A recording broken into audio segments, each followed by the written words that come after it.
청취자 여러분 안녕하세요. 오늘 저희는 보내주신 매튜 헨리 주석 자료를 가지고 창세기 43장을 한번 깊이 파헤쳐 보려고 합니다. 상황이 지금 굉장히 어렵죠. 야곱 집안의 기근이 너무 심해서 저번에 이집트 가서 곡식 구해온 게 벌써 다 떨어졌어요. 근데 문제가 있어요.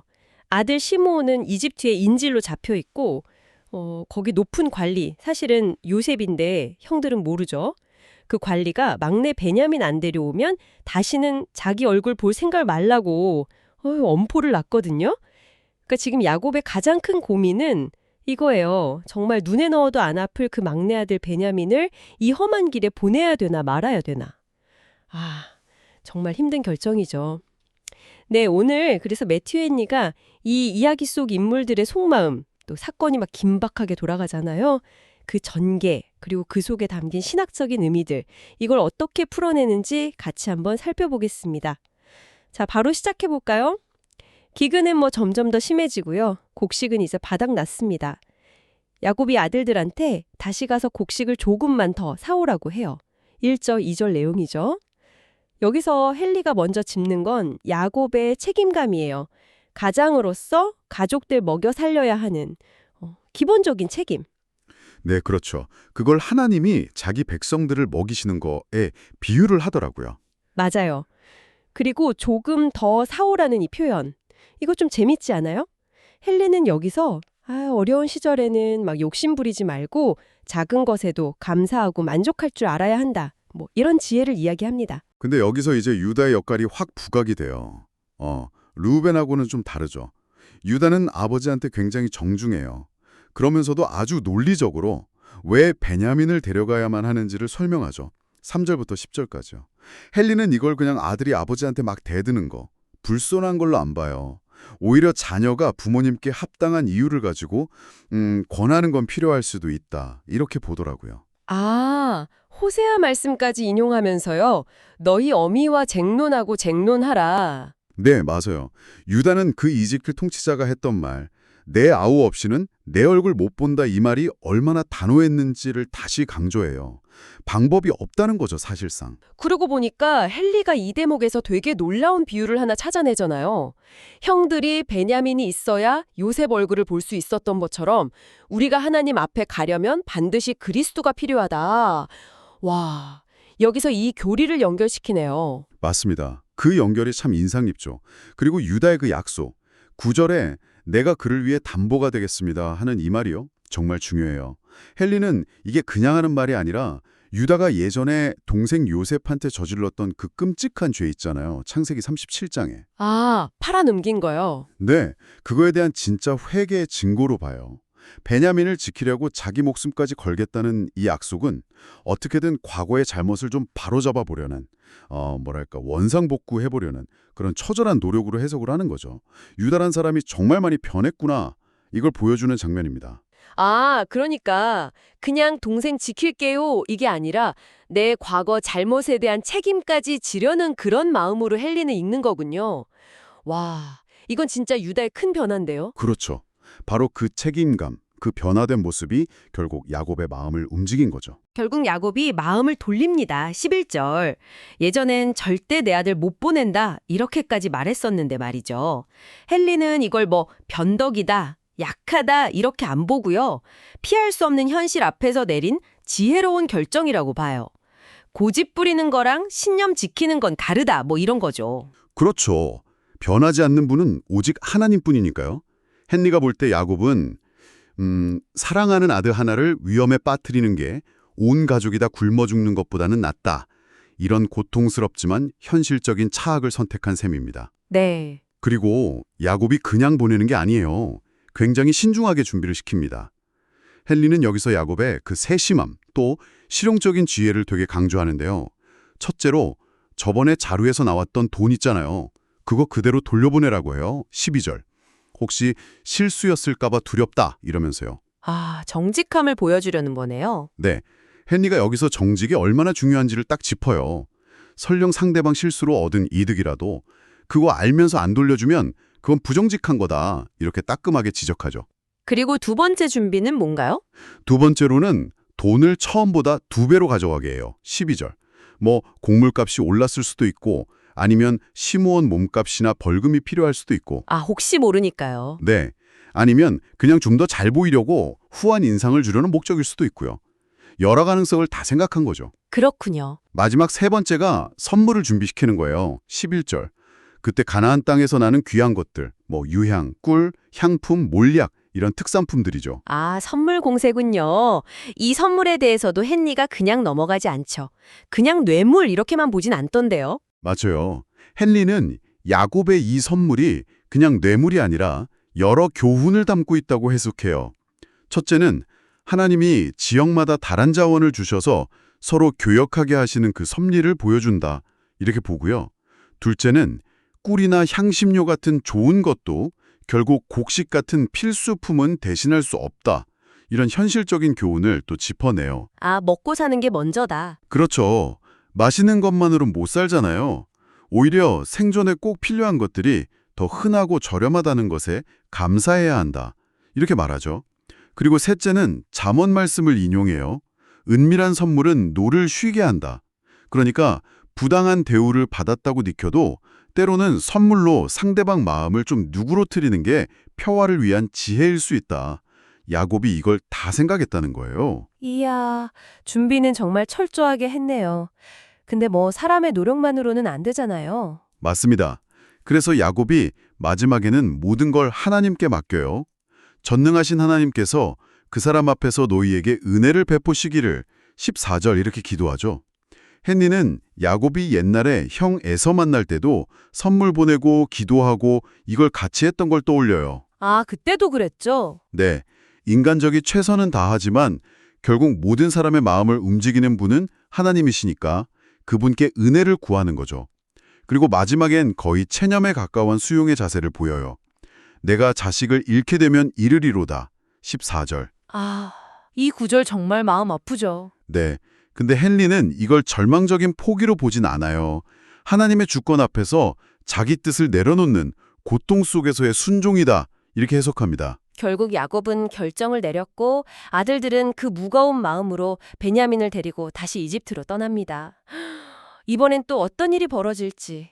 이집트에 도착한 형제들 상황이 또 흥미롭게 흘러가죠. 형제들이 이집트에 도착하니까 요셉이 베냐민 온 걸 딱 봐요. 근데 헨리는 여기서 요셉이 막 달려가지 않고 자기 할 일 먼저 처리하는 걸 주목해요. 아, 공적인 일을 먼저. 네, 반가운 마음이나 개인적인 감정보다 공적인 책임을 우선시하는 지도자의 모습이다. 이렇게 보는 거죠. 한편 헨리가 이런 말도 덧붙여요. 우리가 만약에 이런 육적인 기근 때문에 이렇게 멀리 왔다면 영적인 양식, 그러니까 하나님 말씀을 얻으려고는 얼마나 더 노력해야겠냐고요. 생각해볼 거리죠? 그렇죠. 그런데 형제들한테 정말 예상치 못한 일이 벌어지잖아요. 요셉의 집으로 초대를 받아요. 근데 이게 오히려 형들을 막 공포에 떨게 만들죠. 18절. 아니 왜 그랬을까요? 좋은 일인데. 헨리는 약간 죄 지은 양심은 늘 도망갈 구멍부터 참는다. 뭐 이런 식으로 설명해요. 그들은 바로 저번에 자루에서 돈 나온 거 그것 때문이라고 생각하는 거예요. 아, 걸렸구나. 네. 아이고 이제 우리를 노예로 삼으려고 함정을 파는구나 하고 지레 겁먹는 거죠 뭐. 과거에 자기들이 동생한테 했던 짓이 있으니까 이런 의심하는 것도 이해는 가죠. 그래서 그들은 요셉 만나기도 전에 그 집 청지기한테 먼저 가잖아요. 막 해명부터 하려고 19절 12절. 네, 그렇죠. 돈 돌려달라고 말 나오기 전에 아, 우리가 그 돈 다시 가져왔습니다 하면서 자기를 정직하다고 막 어필하는 거죠. 선수를 치는 거예요. 헨리는 여기서도 정직함, 성실함이 결국 자기를 지키는 최고의 방법이다. 이렇게 말하고요. 자, 근데 여기서 정말 깜짝 놀랄 장면이 나옵니다. 바로 그 청지기의 대답이에요. 23절. 안심하세요. 두려워 마세요. 당신들 하나님, 당신들 아버지 하나님께서 당신들 자루에 보물을 넣어주신 겁니다. 당신들 돈은 내가 이미 잘 받았습니다. 와, 이 대답 진짜 파격적이지 않아요? 와, 진짜 그러네요.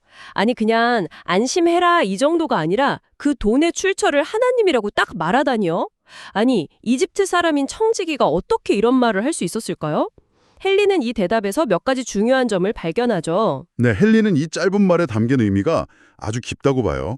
첫째, 이 청지기는 형제들이 돈 훔쳤다고는 뭐 털끝만큼도 의심 안 한다는 거예요. 둘째, 돈이 어떻게 다시 들어갔는지 그 과정을 설명 안 하잖아요. 그냥 하나님의 섭리로 받아들여라. 이렇게 불필요한 질문을 딱 막는다는 거죠. 셋째, 이 이집트인 청지기가 참 하나님, 그러니까 히브리인들의 하나님에 대해 알고 있다는 점, 이게 중요해요. 아마 자기 주인 요셉한테서 배웠을 가능성이 높다. 헨리는 이렇게 봐요. 아, 요셉의 영향력이네요. 그렇죠. 경건한 주인을 섬기는 종이라면 그 주인의 하나님에 대해서도 존경심을 갖고 말할 수 있다는 거죠. 넷째, 그리고 이게 제일 중요한데 청지기가 이 뜻밖의 행운을 통해서 형제들이 보이지 않는 하나님의 손길, 즉 섭리를 좀 깨닫도록 이끌고 있다는 거예요. 모든 좋은 건 결국 하나님에게서 온다. 이걸 말해주는 거죠. 와, 정말 놀라운 해석입니다. 아니, 말 한마디에 이렇게까지 깊은 신학적 의미가 담겨 있을 줄이야. 근데 청지기가 말로만 그런 게 아니잖아요. 맞아요. 말뿐 아니라 행동으로도 보여주죠. 인질이었던 시므온 데려와서 형제들한테 돌려주고 발 씻을 물 주고 나귀 먹이까지 챙겨주고 23절, 24절 요셉 올 때까지 편안하게 기다릴 수 있도록 배려를 다합니다. 형제들 입장에서는 정말 어리둥절했을 거예요. 드디어 요셉이 등장합니다. 형제들은 이제 준비해온 선물에 바치면서 땅에 엎드려서 절을 하죠. 26절.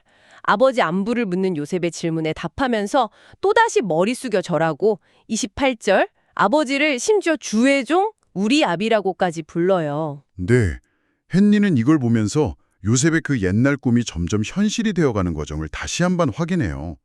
심지어 아버지 야곱마저도 아들들의 입을 통해서 간접적으로 요셉에게 경의를 표하고 있는 셈이다. 이렇게 해석하더라고요. 아, 그럴 수도 있겠네요. 어쩌면 야곱이 아들들한테 미리 일러뒀을 수도 있고요. 최대한 공손하게 하라고. 그렇죠. 요셉은 아직 정체를 안 밝혔지만 그 행동에서는 형제들을 향한 깊은 관심과 애정이 막 묻어나요. 아버지에 대해 물을 때도 그냥 살아 계시냐? 이게 아니라 그가 지금까지 생존하셨느냐? 27절 이렇게 묻잖아요. 네, 지금까지. 헨리는 이 지금까지라는 표현이 되게 의미심장하다고 봐요. 특히 연세 드신 분들한테는 더 그렇다는 거죠. 우리 모두 매일 죽음을 향해 가니까 지금까지 살아있다는 것 자체가 하나님의 은혜라는 거예요. 몇 년 전에 아들 잃고 슬퍼서 죽겠다고 했던 야곱이 지금까지 살아있는 것처럼요. 그리고 드디어 요셉의 눈길이 자기 하나뿐인 친동생 베냐민에게 딱 머뭅니다. 이 순간의 감정 묘사는 정말 그렇죠. 정말 압권이죠. 요셉이 먼저 베냐민을 축복해요. 소자여 하나님이 내게 은혜 베푸시기를 원하노라. 29절. 헬린이 여기서 요셉이 권력자로서 내가 너에게 잘해줄게. 이게 아니라 모든 은혜의 근원이신 하나님의 은혜를 구하는 점을 강조해요. 아, 자기가 복을 주는 게 아니라 네. 아무리 큰 권력을 가졌어도 진짜 복은 하나님에게서 온다는 신앙 고백 같은 거죠. 근데 바로 그 순간 동생을 딱 본 요셉의 감정이 막 북받쳐 올라요. 30절. 네. 어머니 라헬 생각, 자기가 겪었던 고생, 형들의 지금 처지, 뭐 온갖 감정이 교차하면서 눈물을 참을 수가 없었던 거죠. 그래서 황급히 자기 방으로 들어가서 울음을 터뜨립니다. 헨리가 이 눈물에 대해서도 의미 있는 말을 남겼죠. 네, 두 가지를 지적하는데요. 첫째, 이런 솔직한 감정 표현, 그러니까 사랑과 연민 때문에 흘리는 눈물은 아무리 위대하고 지혜로운 사람이라도 절대 부끄러운 게 아니다. 이거고요. 둘째, 진짜로 회개하거나 깊은 슬픔을 느끼는 사람은 종종 남몰래 운다는 점을 이야기해요. 베드로가 밖에 나가서 혼자 막 통곡했던 것처럼요. 요셉도 다른 사람들 앞에서는 감정을 딱 추스르고 혼자 들어가서 눈물을 쏟아내는 거죠. 감정을 추스르고 나온 요셉이 드디어 잔치를 엽니다. 30일에서 34절이요. 그런데 식탁 차림이 좀 특이하죠. 형제들을 위한 상, 또 요셉이랑 같이 먹는 이집트 관리들을 위한 상, 그리고 요셉 혼자 쓰는 상, 이렇게 세 개로 딱 나눠서요. 이건 왜 그런 걸까요? 헨리가 여기서 몇 가지 가능성을 이야기해요. 첫째는 요셉의 높은 지위를 그냥 보여주는 방식일 수 있다. 이렇게 따로 상 차릴 만큼 대단한 사람이다. 뭐 이런 거죠. 둘째는 당시 이집트 사람들이 히브리 사람들이랑 같이 먹는 걸 좀 꺼렸던 그 문화적인 배경, 그걸 배려한 걸 수 있다는 거예요. 헨리는 이걸 까다로운 기분까지 맞춰줬다, 이렇게 표현하는데 좀 재밌어요. 아, 굳이 같이 먹으라고 강요 안 하고? 네. 요셉이 권력자지만 그 사람들 관습 존중해서 억지로 합석 안 시켰다는 거죠. 헨리는 진짜 관대한 사람은 강요하는 거 싫어한다고 덧붙이고요. 셋째는 유대인과 이방인 사이의 그 구별됨을 보여주는 걸 수도 있고요. 그런데 더 놀라운 건 좌석 배치였잖아요. 형제들을 나이 순서대로 정확하게 딱딱 앉히다니 33절. 형제들이 서로 얼굴 쳐다보면서 막 놀랄만도 해요. 아니, 이 이집트 관리가 우리 나이 순서를 어떻게 알지? 하고요. 헨리는 이걸 요셉이 무슨 점쟁이처럼 초자연적인 능력으로 알아맞혔다 이렇게 해석하는 경향이 좀 있어요. 형제들이 알아서 나이 순서대로 앉았을 거라는 설명에 대해서는 에이, 그랬으면 뭐하러 그렇게 놀랐겠냐 이렇게 반박하고요. 그럴듯하네요. 네. 아마 요셉이 일부러 형들 좀 놀라게 하면서 내가 보통 사람이 아니다 이걸 좀 보여주려고 했을 수도 있고요. 자, 이제 음식이 나옵니다. 요셉이 자기 상에 있는 음식을 덜어서 형제들한테 보내주는데 이건 존경과 특별한 호의의 표시죠. 특히 기근 때 이런 대접은 정말 파격적이었을 거예요. 네, 그렇죠. 형제들은 아마 진짜 오랜만에 배불리 먹었을 겁니다. 성경에도 그들이 마시며 요셉과 함께 즐거워하였더라. 34절. 이렇게 기록되어 있고요. 그 두려움이 잠시 잊힐 만큼 즐거운 시간이었던 거죠.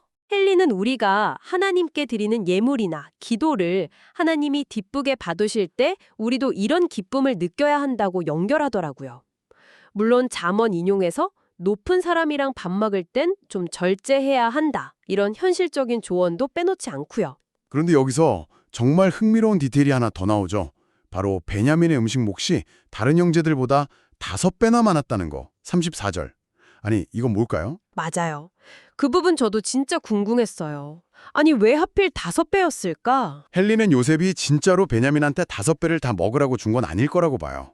과식시키는 게 무슨 친절이겠어요. 이건 명백히 베냐민에 대한 특별한 총애의 표시죠. 그런데 헨리는 여기서 한 걸음 더 나아가요. 이게 어쩌면 요셉이 형들을 시험하는 방법이었을 수 있다. 이렇게 해석합니다. 아, 시험이요? 네. 기억나시죠? 옛날에 아버지가 요셉한테만 예쁜 옷 입혔을 때 형들이 막 질투심에 불탔잖아요. 그쵸. 이제 요셉이 똑같이 막내 베냐민한테 특별 대우를 해주는 거예요. 그러면서 형들이 또 질투심을 느낄지 아니면 과거랑 좀 달라졌을지 이걸 떠보고 있다는 거죠. 형들의 내면이 얼마나 성장했나 확인하려는 의도라는 거예요. 와, 깊은 뜻이 있었네요. 네, 그래서 헨리는 여기서 우리가 배워야 할 교훈은 내가 가진 것에 만족하고 남이 더 많이 가졌다고 부러워하거나 시기하지 말아야 한다. 이걸 강조합니다. 자, 오늘 매튜 헨리의 눈을 통해서 창세기 43장을 아주 깊숙이 들여다봤습니다. 이게 그냥 옛날 이야기가 아니라 그 안에 담긴 인간의 복잡한 감정들, 뭐 두려움, 죄책감, 회개, 또 형제 간의 사랑, 부모의 슬픔 같은 것들이 정말 생생하게 느껴지는 시간이었던 것 같습니다.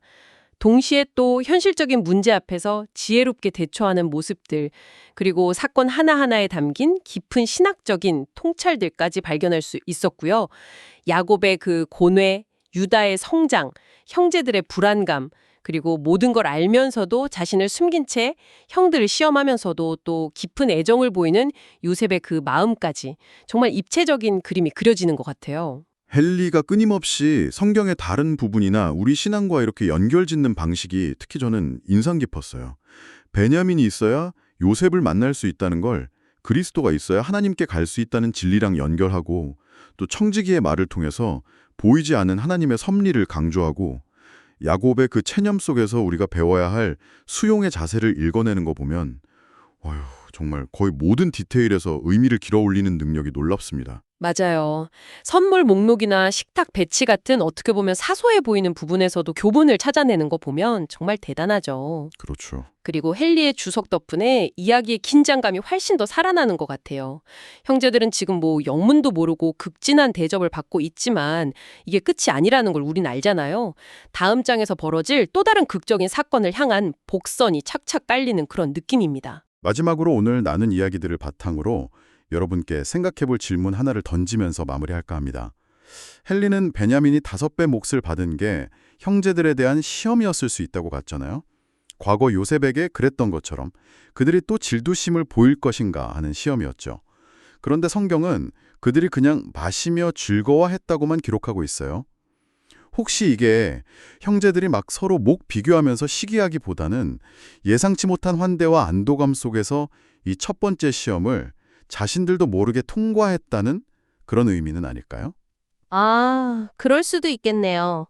만약 그렇다면 한때 정말 끔찍한 죄를 저질렀던 이 형제들에게서 나타나는 이런 작은 변화의 가능성, 이게 우리에게 인간의 진정한 변화와 성장에 대해서 무엇을 말해줄 수 있을까요? 앞으로 이어질 이야기를 생각하시면서 한번 곱씹어 보시면 좋을 것 같습니다.